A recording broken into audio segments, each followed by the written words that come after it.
Bienvenidos, esto es Hoy Nos Toca la Noche. Vamos a tener un análisis de todo lo que ha sucedido estos días a nivel político y también, por supuesto, todo lo que va sucediendo en el país. Lo analizamos y le ponemos foco aquí en este programa y en este inicio de semana. Por supuesto, el tema es Córdoba. Juan Schiaretti ganó las elecciones ampliamente, ya conocen los resultados y el foco está puesto en lo que vaya a suceder de ahora en más, en cuál es el desafío de Schiaretti, porque él, con este amplio porcentaje en el que ganó, se instala como el nuevo líder, un líder al que todo el arco que tiene intereses en octubre a nivel nacional lo empieza a poner en las miradas y se empieza a preguntar cómo van a votar en octubre los cordobeses. No hay que perder de foco el discurso que dio en el día de ayer Schiaretti, en el que mencionó diferentes cosas y le habló a todo el arco opositor y me animo un poco más, también le habló a los mercados. Vamos a repasar algunas cosas. Dijo que no deben hacerse análisis a nivel nacional,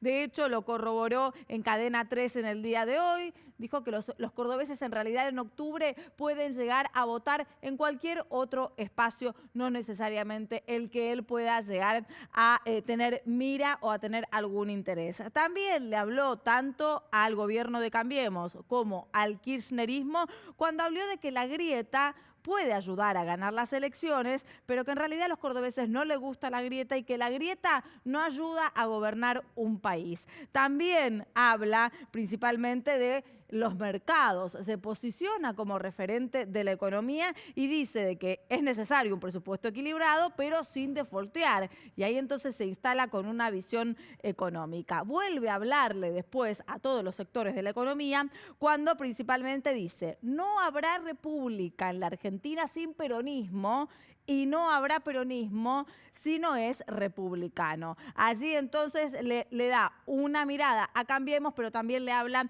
a quienes integran el espacio peronista. Y como para terminar, un punto más relevante del discurso que dio en el día de ayer, dice que el caudal de los votos no los hace garantes de la democracia y que en realidad esto trae una diversidad de visiones con respecto al tema. Y me parece que en este punto, en la diversidad de visiones y en ser garantes de la democracia, le habla principalmente al PJ más radicalizado. Todo esto fue un discurso muy instalado, un discurso político, un discurso a nivel nacional, donde el nuevo desafío para Schiaretti es ver qué va a hacer de su futuro, pero para el resto del arco opositor es ver cómo va a jugar Schiaretti a nivel nacional. Empezamos.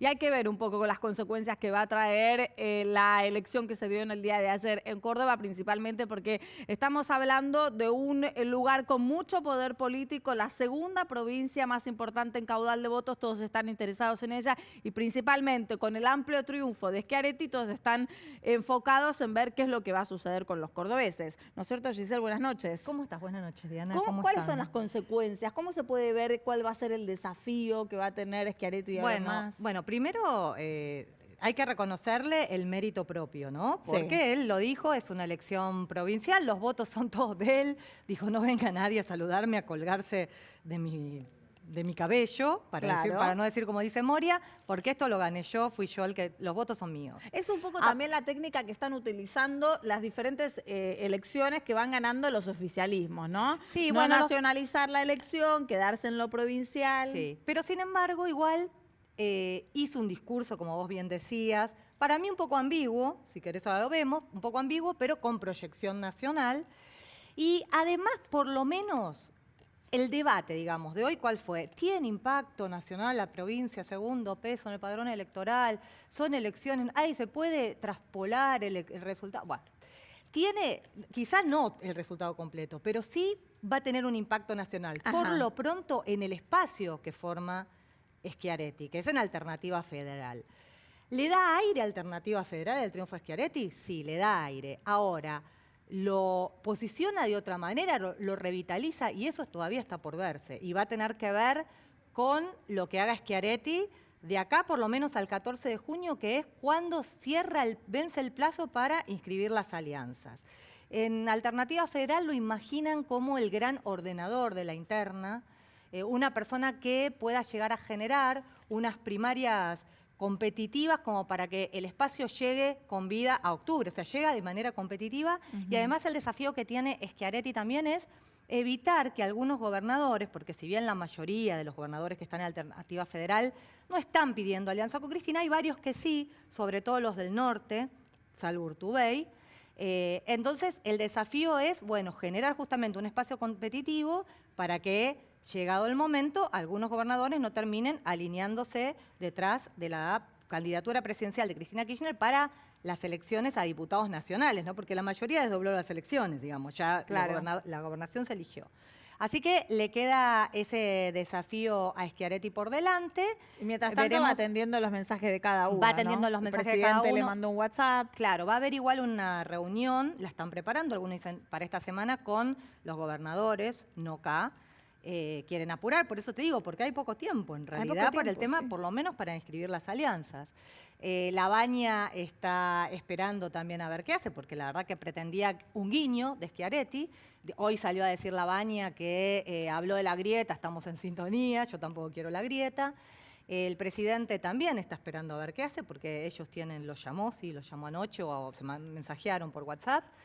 Ellos tienen una muy buena relación de confianza, es el gobernador preferido de la Casa Rosada, se entienden. Algunos creen que ahí hubo algún guiño en el mensaje, porque si bien le pegó al presidente por el tema la grieta. Pero es interesante lo que venías comentando, porque Schiaretti es como bien decías, ¿no? Se muestra ambiguo y principalmente entra en el análisis de que los votos que él consiguió en la elección de Córdoba en octubre pueden ir a cualquier espacio político. Lo escuchamos. Vamos. No hay que mezclar las cosas. Son dos elecciones distintas. El cordobés que puede haber votado por nosotros, ayer votará por otro candidato, vaya a saber de qué partido político es presidente. Esto es una característica de los cordobeses, y yo creo que eso nos hace con una gran cultura política, con una gran cultura democrática, de que no tengamos preconceptos para votar un intendente de un partido político, un gobernador de otro partido político y un presidente de otro partido político. Y nos trasladamos a la mesa para poder analizar un poco lo sucedido en Córdoba. Nos acompaña Carlos De Ángelis, sociólogo y analista político. Gracias por estar aquí esta noche. Gracias por la invitación. Buenas noches. Principalmente, bueno, este audio en el que él habla que el porcentaje de votos amplio que obtuvo en el día de ayer para ser reelecto no necesariamente tiene que verse reflejado en octubre con alguna especie de espacio político que él pueda llegar a apoyar o no. Bueno, me parece que la primera noción que nos está arrojando el sistema político argentino, ha habido 8 elecciones, en las 8 elecciones ganaron fracciones partidarias locales, es decir, ya no hay partidos nacionales. Los partidos nacionales son el presidente, el candidato a presidente y, en todo caso, quien lo desafíe. Esto es un escenario casi novedoso en la Argentina. Se va a parecer a Brasil, por ejemplo, Brasil, Lula creo que tenía 2 estados, 3 estados, todo el resto estaba disperso entre un montón de partidos provinciales y que luego, estaduales, y que luego tensaban, y eso llevaba a confrontaciones terribles en la Cámara de Senadores, porque ahí cada uno iba a defender lo suyo. Me parece que, pero ahí, bueno, un poco está bien lo que dice Schiaretti, entiendo el cordobesismo, defiende Córdoba, etcétera, pero no podemos dejar de hacer el análisis nacional. Primero, hizo un discurso cachol, hizo un discurso presidencial. Si no fuera porque ayer lo eligieron candidato a gobernador, digamos, es el nuevo candidato a presidente de la famosa mesa de los 4, Urtubey, Pichetto, Massa y él. Hoy es el jefe, hay jefe. No había jefe en Alternativa Federal, hoy hay jefe porque tiene los votos. Con votos. Porque tiene los votos. Porque a pesar que vivimos en la pospolítica y la desterritorialización, tener los votos en el segundo distrito del país, cosa que no ha logrado Vidal. Vidal, a pesar de tener los votos, ha intentado tensarlo a Macri, pero no ha logrado, con el famoso plan B corta, ser la jefa, porque es jefa territorial. Ahora, tampoco podemos dejar de ver cómo le fue al oficialismo. El oficialismo ha sido un desastre para Cambiemos, ha sido un desastre completo. Es decir, creo que hay dos cuestiones. Creo que a Macri y al entorno solo le importa la capital federal, la provincia de Buenos Aires, el resto dejó hacer sin ver que esta ruptura entre Negri y Mestre iba a llevar a que hoy Schiaretti los duplique en voto y le permita a Schiaretti posicionarse también como un jefe peronista, porque cuando habló de los 30.000 desaparecidos, estaba hablando a un sector del peronismo que defiende siempre esa idea de los derechos humanos. También habló de los mercados, también habló que él arrancó y que estuvo exiliado de muy joven porque era militante y después trabajó en una multinacional, no casualmente ligada al grupo Macri.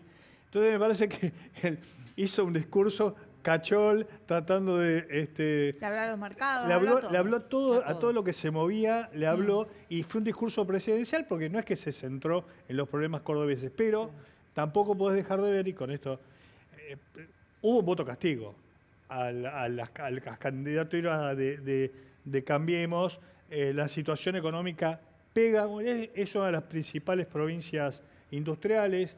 La industria automotriz está cerrando prácticamente, están las máquinas paradas y evidentemente hay descontento, como en todo el país y también en Córdoba. Carlos, me gustaría saludar también, buenas noches, Nicolás. ¿Cómo estás, Diana? Buenas me noches. gustaría tener tu análisis, tu visión sobre lo que sucedió. Hay una cuestión también que tiene que ver con el radicalismo, ¿no? O sea, ¿qué es lo que quiere hacer el radicalismo? Ajá. ¿Qué es lo que busca hacer el radicalismo? No nos olvidemos que Cambiemos, el armado nacional ha sido el radicalismo en 2015 y desde entonces la percepción desde Casa Rosada sobre los radicales es que solamente reclaman o se quejan o a veces te ponen trabas y opinan en contra.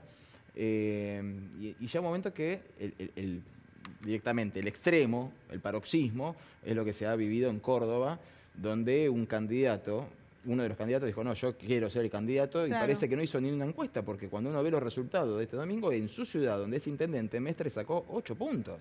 En las encuestas le da mejor, ¿eh? En las encuestas, estaban casi empatados con Negri. Pero igual, el voto de castigo a Mestre fue tremendo. El voto de castigo, incluso de los radicales a Mestre, fue tremendo. Fueron todos los radicales que no estaban enojados con esto, fueron con Negri. Entonces ya un momento que empieza a tomar fuerza esa idea que se deslizaba desde algunos pasillos de gobierno, que bueno, tanto te quejaste estos años, bueno, anda a competir vos en las provincias. Competí en Neuquén, competí en Río Negro, competí en Córdoba, competí en todos lados y después, cuando tengamos que armar de vuelta las listas, sentémonos con los resultados y veamos qué es lo que hiciste vos en los últimos 3 años como para venir a seguir exigiéndome cosas y lugares y espacios.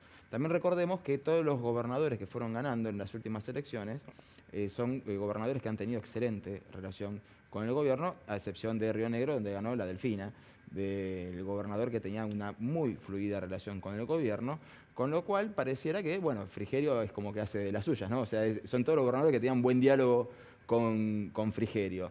Y el mensaje de Schiaretti, de decir, bueno, estos votos son míos en la gobernación, pero no precisamente son trasladables a un partido, a una elección de presidencia, también fue un guiño en buena medida en este amplio discurso, como dijo recién el invitado, en un amplio discurso para todos los ámbitos. Bueno, uno fue para presidencia, un guiño como diciendo, bueno, conmigo podés seguir negociando también.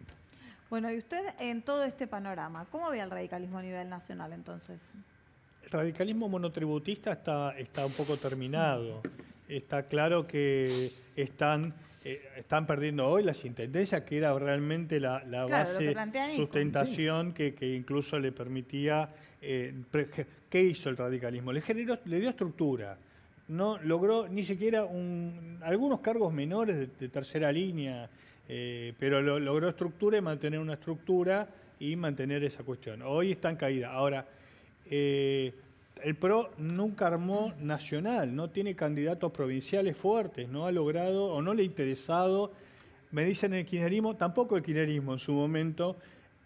El hiperpresidencialismo en la Argentina lleva a que el presidente o presidenta tenga tanto poder que tenga capacidad de imponer condiciones a los gobernadores. Entonces, no hace falta construir un armado propio con el esfuerzo que eso significa. Y por el otro lado, los votantes prefieren, porque hoy, bueno, todo el mundo ve, está Macri, Cristina, está polarizado, y se vamos a votar a uno que no esté en ningún lado y que pueda negociar bien, gane quien gane. Bueno, justo esa es la pregunta que quiero hacer. ¿Hay tiempo? Quizá el rol de Schiaretti va a ser eso, ¿no? Volver competitivo, alternativa federal. ¿Hay tiempo para lograr eso y lograr quebrar la grieta? Bueno, ¿O la polarización? Cuando se larga la Baña, él esperaba una aclamación y que todos los demás candidatos se bajaran. Sí, pero no pasó. El único que más o menos amagó fue Piquito, que tenía décimas, y esperaba, bueno, llegar a los 20 puntos, juntando lo demás.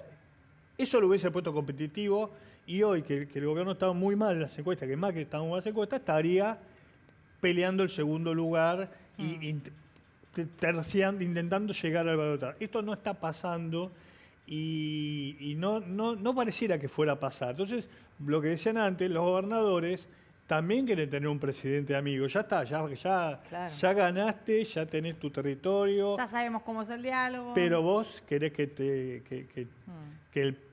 porque ahí sí hay apuestas. Y no todo el mundo quiere un presidente que va a jugar en diputados y en senadores, donde corresponda, va a apostar a salir segundo, salir tercero. Entonces, si la alternativa federal el champán, las burbujas no explotan, ahí va a haber gobernadores que van a terminar cerrando con Cristina. Evidentemente, entonces esto va a tener, es un primer capítulo, pero va a tener mucho análisis por delante. Por supuesto, y vamos a ver, y con esto termino, la muñeca de Schiaretti, que hasta ahora no la conocemos, la muñeca de cómo poder tejer adentro en qué pasa en las intendencias del conurbano bonaerense. O sea, hay mucha tela para cortar todavía. Gracias, De Angeli, por estar aquí esta noche con nosotros. Vamos a un corte, enseguida regresamos.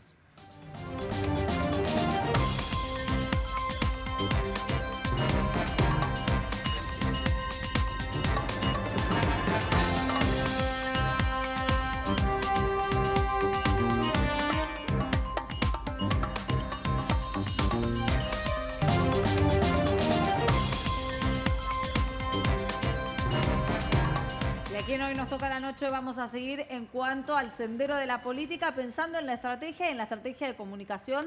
Para eso le damos la bienvenida. Está aquí con nosotros Hernán Iglesias Illa, es escritor y subsecretario de Comunicación Estratégica de la Jefatura de Gabinete de la Nación, de Ministros de la Nación. En principio, bueno, un poco la lectura de lo que fueron las diferentes estrategias en Córdoba, de ver cómo se vieron esas estrategias de comunicación a nivel resultados y demás. No seguí tan de cerca las campañas cordobesas. Creo que Rodrigo Loredo es una campaña interesante. Eso le permitió sacar más votos que por ahí otros compañeros suyos de la boleta, pero creo que el resultado refleja un poco el poder o la satisfacción que tienen, por lo menos a nivel provincial, los cordobeses con el gobierno de Schiaretti, ¿no? Sin embargo, a ver, perdieron los radicales, o no sé cómo llamarlo, Cambiemos, por eso te digo, perdieron la intendencia de Córdoba, aunque Mestre no estaba en Cambiemos, ¿no?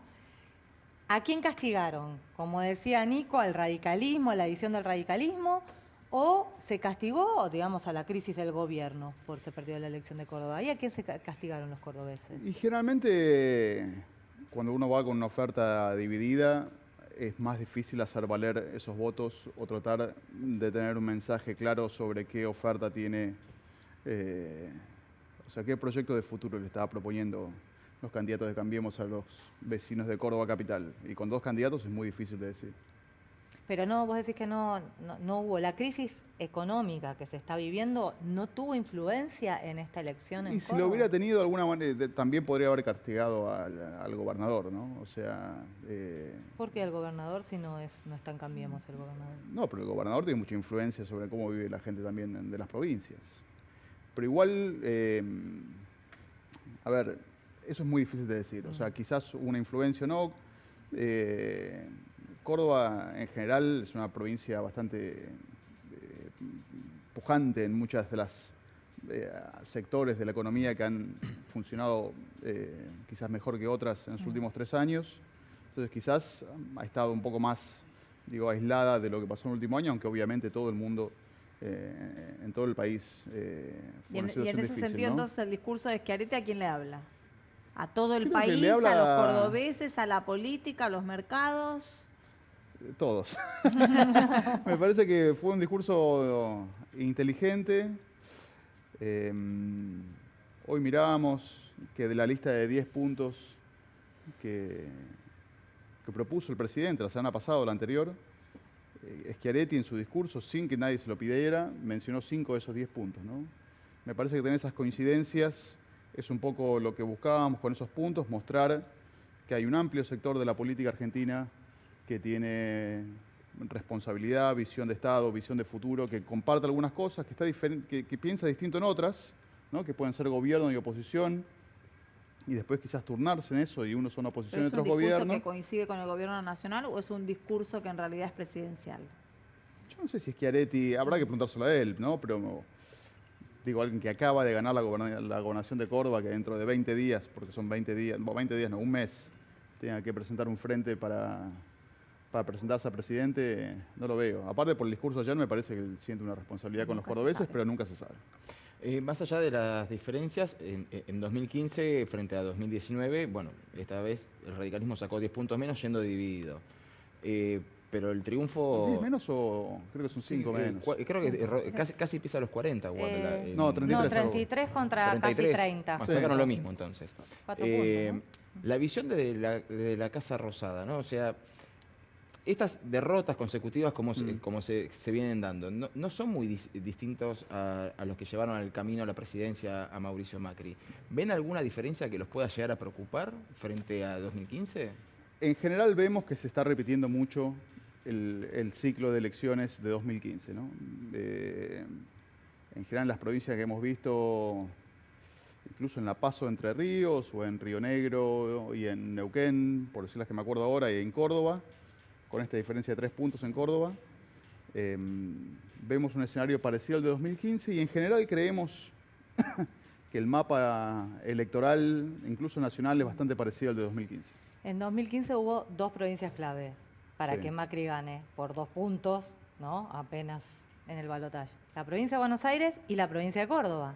Casualmente, la provincia de Buenos Aires hoy, entonces, donde concentra todo su poder territorial Cristina, y Vidal con Macri, hoy no le está yendo bien. Ahí no sé los números que ustedes manejan. Y Córdoba, bueno, con este triunfo contundente de Schiaretti, hay que ver si Macri saca de nuevo el 70%, nadie lo está viendo. El 70% eso fue en la falló. segunda vuelta, ¿no? Y tampoco nadie lo veía un día antes, ¿no? Lo que pasó en Córdoba el 22 de noviembre. Yo creo que los cordobeses pueden volver a votar a Mauricio Macri en números similares a los de 2015 y pueden volver a votar a María Eugenia Vidal en números similares a los que la votaron en 2015. Sí, no veo por qué no. No, por la crisis que hay en Sí, este sí, momento. pero en general, eso es una lectura un poco lineal. Hay muchas cosas que van en el voto. Creo que María Eugenia se ha ganado, también es mucho más conocida que lo que era hace 4 años. Creo que su compromiso está fuera de duda para los bonaerenses. Su intención de que tiene un proyecto de 8 años de tratar de, por lo menos, de compensar algunos de los retrasos que tenía la provincia después de 27 años de gobierno peronista. Y que va camino a hacerlo y que lleva tiempo. Y creo que eso María Eugenia se lo explicó muy bien a los bonaerenses, de que es un proceso largo. Entonces, les va a pedir que continúen ese camino. Entonces la estrategia está puesta en el foco de lograr un balotaje. ¿Directamente vamos al balotaje?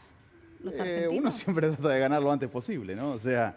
A ver, yo te la reformulo. A ver, sí. sería, ¿siguen viendo el escenario de extrema polarización sin 3/3 ahora? Porque Schiaretti se supone que quiere revitalizar Alternativa Federal. ¿Lo ven posible? Nosotros la palabra polarización no lo usamos mucho. O sea, no sabemos que hay alrededor de 1/3 de la población que se mantiene, que todavía cree en el gobierno y en el camino que propuso de transformación del gobierno. Hay 1/3, un poco menos, de gente que le cree a Cristina y le gusta el modelo de país que propone Cristina de volver a más o menos hacia donde estábamos en 2015.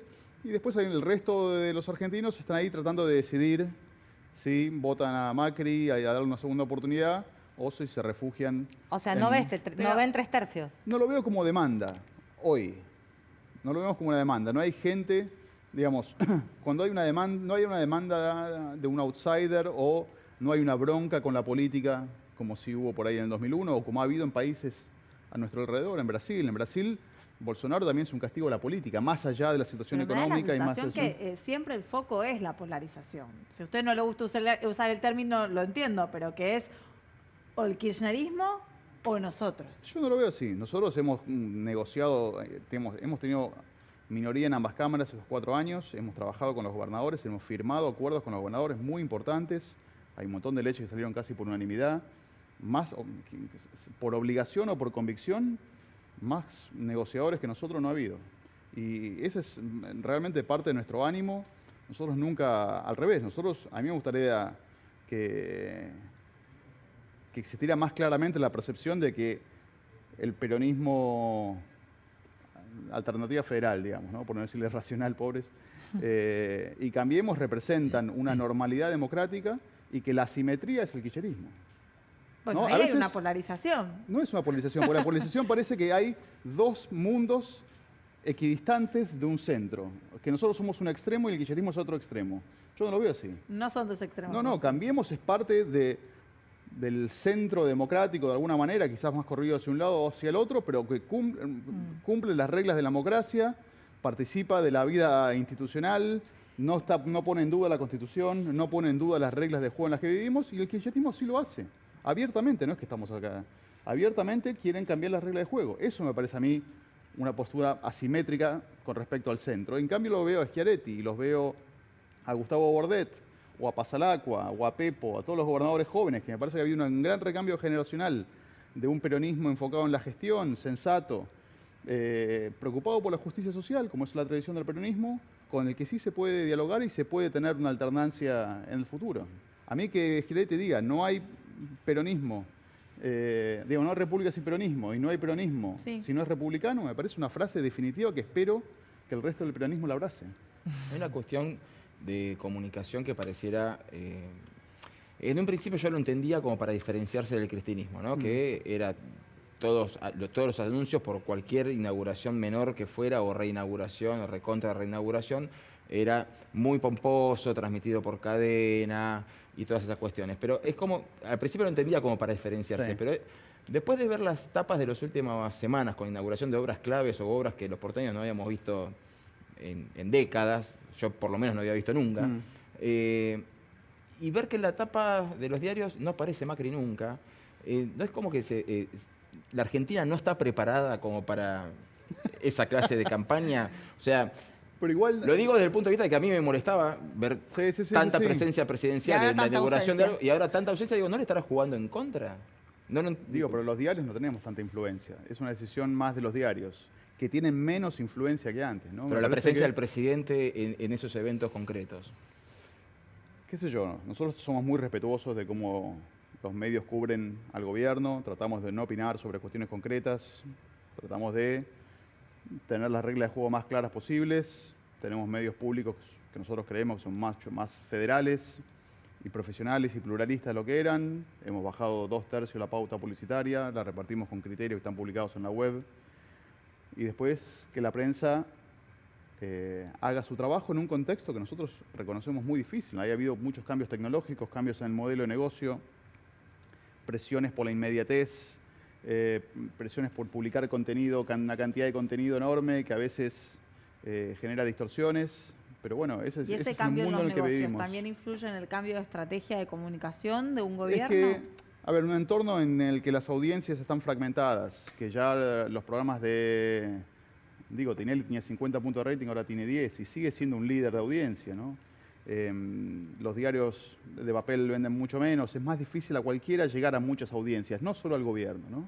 Al gobierno también les cuesta. Nosotros estamos en una batalla por la atención de los ciudadanos, y si te dan 10 segundos por día, tenés que estar agradecido, ¿no? Es muy difícil meterse, entonces uno tiene que tratar muchas herramientas distintas para tratar de lograr ese objetivo. Y por eso se pensó que anuncios de medidas importantes para paliar la crisis se hagan en un comedor de una vecina, el presidente, digo, tiene que ver con eso, porque eso, ¿cómo Tiene que se ver con explica, eso. ¿no? Videos más informales. Claro, porque Tiene que fue ver con como un eso. poco cuestionado, A ver, ¿no? La gente esperaba fue como un cuestionado. mensaje más tradicional. Fue cuestionado. A ver, el anuncio tenía 3 partes, Hmm. en nuestra visión. Publicamos un documento con las medidas bien explicadas, Mm. cada una. Se las dimos a los periodistas para que ellos pudieran verlos. Después el video del presidente, la visita del presidente a la casa de esta familia y después una conferencia de prensa de los Sí. ministros involucrados. En el video del presidente era una manera también de quitarle... Uno cree que un acto en el Salón Blanco, detrás del atril que dice Presidencia de la Nación, es como más fuerte y eso va más visible, pero también es posible que mucha gente ve el atril del Salón Blanco y lo borra. Es como el que le parece una cosa que no tiene ningún interés Apaga la atención. y apaga la atención, porque ya lo vio muchas veces. Nosotros, al principio del gobierno, usamos más el Salón Blanco y uno se da cuenta que empieza a tener menos penetración, ¿no? Que tiene que empezar a usar más la imaginación. ¿Por eso lo usaron para los anuncios más complicados? También el Salón Blanco sirve cuando vos querés mostrar anuncios más institucionales, por ejemplo, que yo, un acuerdo de vaca muerta, que hay sindicalistas involucrados, gobernadores involucrados, empresas involucradas, y querés un poco mostrar que ha sido un trabajo en equipo, sirve también, ¿no? Cada cosa tiene su ocasión. Cuando vienen presidentes extranjeros, obviamente el Salón Blanco sirve, pero igual esto es, uno va experimentando y va tratando y probando maneras de poder llegar y de que tener credibilidad. Pero en esa experiencia, ¿qué resulta?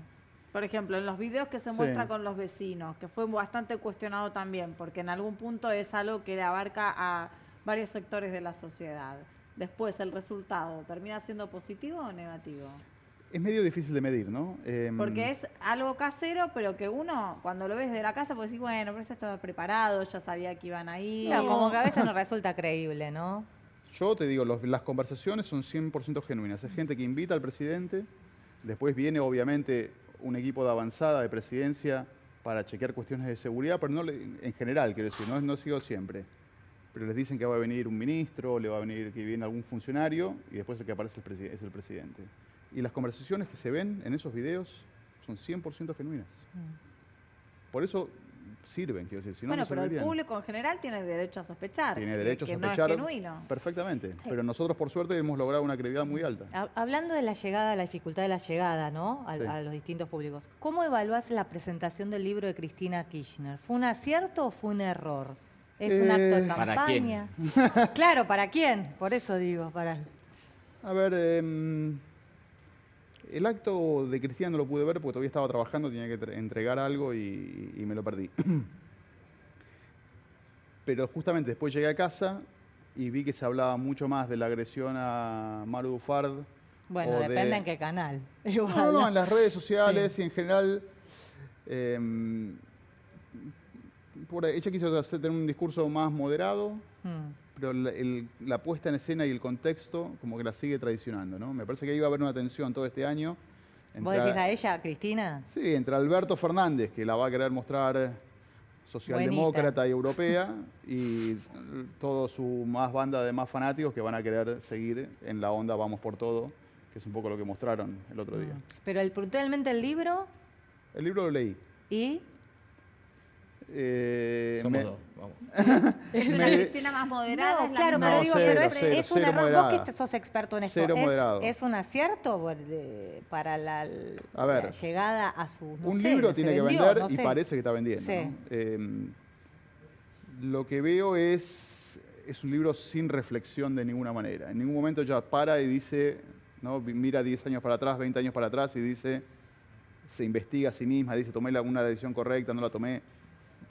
Siempre está convencida de todo, es como su propia propagandista, todo lo hizo bien, siempre los demás la están cagando, perdón.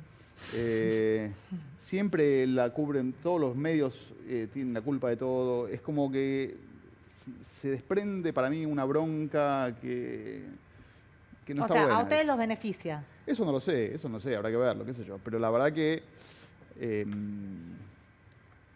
a mí me cuesta pensar en términos de si beneficia Cambiemos cuando sigue habiendo para el país una alternativa, como te decía antes, que propone cambios tan extremos a nuestras reglas de convivencia, ¿no? Me gustaría, por un lado, pensando en el país, que Cristina sea más moderada y que diga, aprendí de mis errores, no voy a querer cambiar la justicia, no voy a querer defaultear, creo en el equilibrio fiscal, vayamos más o menos todos juntos en la misma dirección, y que eso perjudique las chances de Macri ser reelecto, que un clima de mucha crispación de acá a octubre, que de alguna manera pueda mejorar las chances de Macri.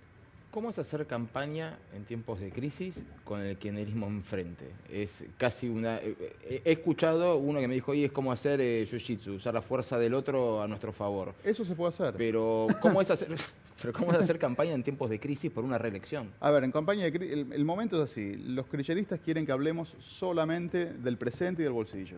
Sí.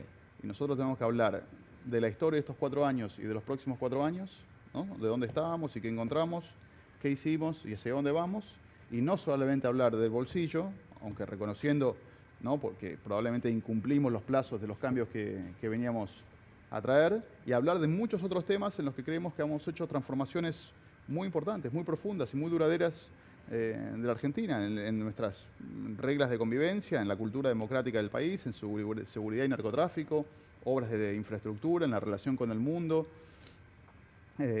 políticas de desarrollo humano y un montón de cosas que hicimos muy importantes y estructurales que por la nube de la inflación y del dólar a veces quedan más ocultas. Nuestro trabajo es decir, estamos en este proceso de transformación que incluye la economía, ¿no? Nosotros es cierto que dijimos que para esta época, para este año, la inflación iba a ser otra y ya estaríamos en una parte más tranquila, una fase más tranquila. Lamentablemente, por diversas razones no es así, pero hemos hecho en la economía reformas muy profundas que nos van a permitir salir del estancamiento de hace 8, hace 40, hace 100 años, depende de cuándo uno empieza a contar. Sí. Bueno, y en algún punto, ya que estamos hablando de Macri y de Cristina, y en el medio están estos 10 puntos, ¿no? Sí. Que el gobierno trata de comunicar en algún punto a los mercados, en otro punto a la sociedad y principalmente al arco político. ¿Ustedes creen que sería un acierto de Cristina si asiste a la reunión con el presidente? ¿Ustedes creen que es un acierto en realidad para el presidente si se logra esa reunión? No, si Cristina firmara estos 10 puntos... No si firmara, yo digo si se reúnen. De No, la reunión a la firma hay muchos acá la cuestión capítulos es expresarte encima. sobre estos 10 puntos. Si nosotros logramos que todos los candidatos se expresen positivamente sobre estos 10 puntos, y yo leí los 10 puntos de La Baña y te digo que coinciden 95% con los nuestros, o digamos, yo leo el documento de La Baña y me apuran un poco y lo firmo. Así te lo digo. Salvo 2 o 3 partes que se burla de cosas que realmente son... Es parte de lo que ustedes dicen de que están abiertos a cambios. Sí, no, pero en realidad el diagnóstico casi es parecido al nuestro. El diagnóstico Bueno, pero que habla hace más de Lazo es- crecimiento, que dice que a usted le falta. Bueno, a ver, las 10 reglas que nosotros pusimos no son banales. O sea, nosotros dijimos, estos 10 puntos han faltado recientemente en la Argentina y queremos que los candidatos se expresen sobre ellos. Obviamente que todos queremos más crecimiento. Por eso no pusimos crecimiento, porque no hay nadie en contra, quiero decir. Pero en general, La Baña cree que hay que crecer vía las exportaciones y la inversión, cree que es muy importante la independencia de los poderes. ¿No fue una forma de exponer a la oposición esos 10 puntos? Casi maquiavéricamente, decir, bueno, vamos a sacar estos 10 puntos a ver quién está de este lado y quién no. Bueno, veremos cómo sigue. Yo creo que igual, viendo el discurso de Schiaretti ayer, más que una cuestión maquiavélica, creo que es un progreso en la discusión política en Argentina. Pero, ¿y ¿no? cómo sigue? Alguien ¿No se apagó un poquito? No Bueno, sé. ahora sigue, cada uno estarán pensando cómo responder. Leí una columna el otro día, porque eso no se hizo antes, que esto es un momento electoral, pero yo creo que justamente el hecho de que sea electoral es lo que lo hace de verdad, ¿no? Porque en un año paro uno puede firmar cualquier cosa, total falta 1 año y medio para las elecciones, y el compromiso no vale nada. En cambio ahora, que podamos despejar estos temas de la contienda electoral, ¿no? Con esto no se jode, como dice Frigerio, que dijo, creo que Felipe González, ¿no? Con el equilibrio fiscal, con la apertura al mundo, con el respeto a las reglas, con la independencia de poderes, no se jode, no deben estar en la campaña electoral. Peleémonos por otras cosas, pero si nosotros logramos darle esta señal a los argentinos y al resto del mundo de que en esto estamos de acuerdo, creo que sería un paso muy importante. Bueno, una última pregunta antes de ir al corte. ¿Cómo se toma el presidente cuando ustedes le dicen, bueno, en realidad tenemos que ir a lo de tal vecino, comunicar tal cosa, decirlo de tal otra? No, la verdad que algo más formal, vamos al Salón Blanco, poné cara de serio. ¿Qué directivas le dan? Bueno, al es un equipo presidente? del que no siempre participo, pero él ya lleva 5 o 6 años visitando casa de familia. Creo que en su momento fue revolucionario y le sirvió a él también como para estar más cerca de la gente. Esto parece un perogrullo, pero para un político que lo llevan de un lado al otro, sobre todo un presidente que Sí. está incluso mucho más metido dentro del palacio y que todo Y él que viene con el antecedente de ser empresario. Bueno, todo eso te arma, sobre todo el Estado, digo, te separa de la calle, de la vida real, no tenés billetera, no sabes cuánto cuestan las cosas, no tomás el transporte público. Entonces el hecho de que él se tome 2 veces por semana el trabajo va a inaugurar una fábrica y después va a una casa de una familia, todo eso lo mantiene, me parece bastante bien sintonizado con el vocabulario y con las actitudes de la gente, obviamente. Digo, hay gente que lo invita a la casa, ¿no? Pero, Obvio, sí. pero igual eso me parece que le sirve porque cuando va a visitar una familia que lo invita a la casa y que lo votó, pero que la está yo hablo pasando de mal. de la actitud Sí. del No, por eso él lo presidente. tiene completamente integrado. Mostrate con más fuerza, Vos decís mirá, si es acá más dócil, vos que le querés tranquilo. preguntar si es dócil y se deja coachar, digamos. Es bastante dócil, sí. Él es un tipo muy abierto, un tipo que escucha, no solamente sobre los temas de comunicación, sino en general. Eso en general la gente que trabaja con él en sus equipos lo ha valorado, lo ha considerado siempre un buen jefe, un tipo que banca a sus equipos, a veces demasiado tiempo, dirán otros, pero él es realmente muy leal con la gente que trabaja y escucha mucho. A mí me ha sorprendido eso. Yo soy relativamente nuevo en la política y pensé que la política era un ambiente más de serruchadas de piso y que uno tenía que estar cuidándose la espalda para que no lo acuchillen todo el tiempo y sin embargo no siento nada de todo Bueno, eso. tuvo suerte entonces. Puede ser. Muchas gracias por estar aquí No, con por nosotros favor. y seguramente lo vamos a volver a invitar para seguir analizando los diferentes quieran. discursos de la campaña. Dale. Nosotros vamos a un corte, enseguida regresamos.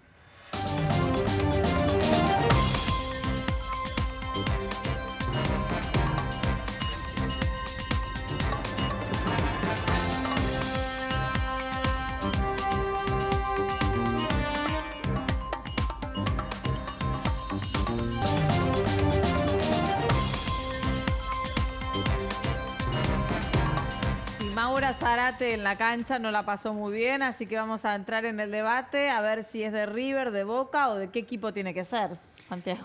El domingo la verdad que se vivió una situación rara, ¿no? A todos nos dejó un poco una sensación donde Vélez Boca jugaron el partido de ida por la Copa de la Superliga. Una sensación polarizada, ya que Sí, venimos de la política. Polarizada, exactamente. Lo pudimos ver porque generó como a todos un morbo, más allá de los 90 minutos del partido y del análisis del juego, pero todo el mundo estaba como a la expectativa de qué iba a suceder cuando el ex Vélez vuelva a Liniers. Y fue ahí donde pudimos ver, bueno, acá antes de que empiece el partido, iban a cantaron el himno y la hinchada de Vélez se manifestó contra Mauro Zárate por esa contradicción que tuvo en su momento, recordémosla un poco. Mauro había dicho que en el único club que iba a jugar era en Vélez, que era su casa.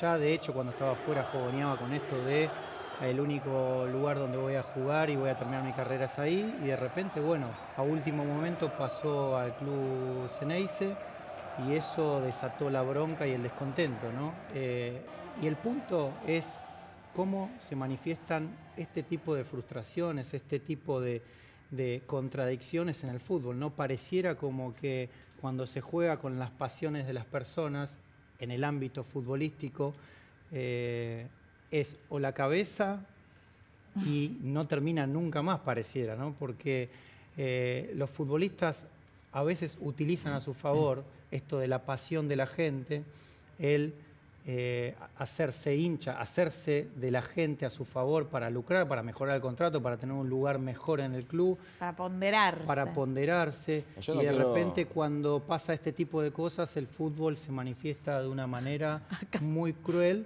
que quedó muy expuesto también. Yo Acá hay un hincha de Boca. Soy hincha de Boca, pero no quiero tomar partido en algo, simplemente recordar una cita de un libro de Eduardo Saccheri que terminó en una película ganadora de un Oscar. Básicamente, viste, te decía, mira, el tipo puede cambiar de cualquier cosa, puede cambiar de cara, de casa, de familia, de novia, de religión, de Dios. Pero hay algo que no puede cambiar nunca, Benjamín. No puede cambiar de pasión. Entonces, de acá me pregunto si el tipo mintió con esa pasión para que alguien lo traiga a la Argentina y ver si estaba de vuelta en la vidriera. Si es así, bueno, todo bien con Boca, pero entiendo los hinchas de Vélez.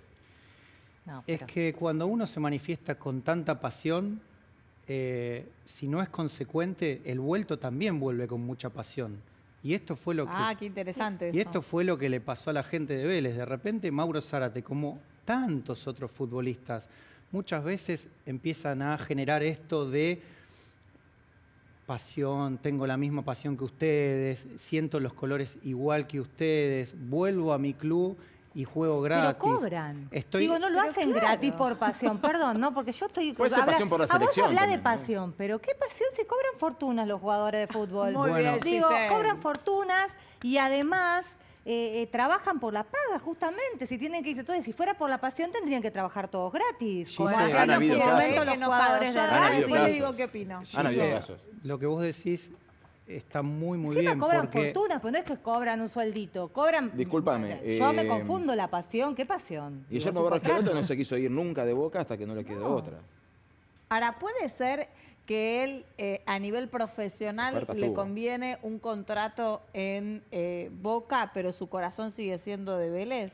Él no quería ir a la selección y por eso utilizó la Pregunto, Boca. pregunto. Su Yo después cora- les digo mi opinión, pero pregunto. lo que le pasa por su corazón confunde después de todo esto que sucedió, ¿no? Porque amar a Vélez, querer volver a Vélez, desear morir en Vélez y que de repente aparezca a último momento en Boca, puede ser confuso. No creo que sea yo alguien acreditado como para analizar Sos qué le pasó. exjugador de qué le Vélez, pasó por a su favor, corazón. decímelo. Además, es un Lo bocón. único que sí... Para lo vos único no que- es traición. Es Lo- hincha de No, Vélez y para es mí en todo jugador de caso el Vélez. tipo habló de Jugátela. más, es un bocón, hizo una zaraza, por más que sea hincha de Vélez, todo, pero después, a ver, trabajan por les pagan a los jugadores de fútbol, no son Bueno, jugadores... por eso yo me quería quedar con eso que dice Gise, porque más allá de lo que le pueda pasar por su corazón, cada futbolista tiene metas, cada futbolista va por más. Posiblemente Mauro Zárate no haya esperado jamás que le haya caído al último momento de su carrera una posibilidad como esta y creyó que tomando esa decisión estaba más cerca de el club que él soñó, que nadie lo sabe, aparentemente era Vélez para todos, pero terminó siendo Boca, y estaba más cerca de la selección. Entonces, todo eso confundió mucho. El punto que quiero plantear es, en el fútbol, estas pasiones se manifiestan de este modo, pero en la política, esas contradicciones que de repente suceden tan cotidianamente que un político nos vende algo y de repente no lo cumple. Igual no hay que olvidarse No, bueno, de no algo. se condenan El tanto concepto- como fue condenado ayer Hacemos Zárate. El prevalecer- concepto de pasión nosotros lo minimizamos bastante. El concepto Ah. de pasión es un concepto religioso y es inmolación y sacrificarse y terminar muriendo por el otro. Bueno, pero entonces es tendrían que jugar gratis los demasiado. jugadores Pero lo de usamos fútbol. para todo, por eso. Tendrían que Entonces hay jugar que gratis bajar los un jugadores de cambio. fútbol Para si es vos, por pasión ¿fue a la traición camiseta. lo de Zárate? Se fue un poco de Boca. Se fue a Boca. Para vos, ¿fue traición lo de Zárate, Nicolás? Sí, obvio.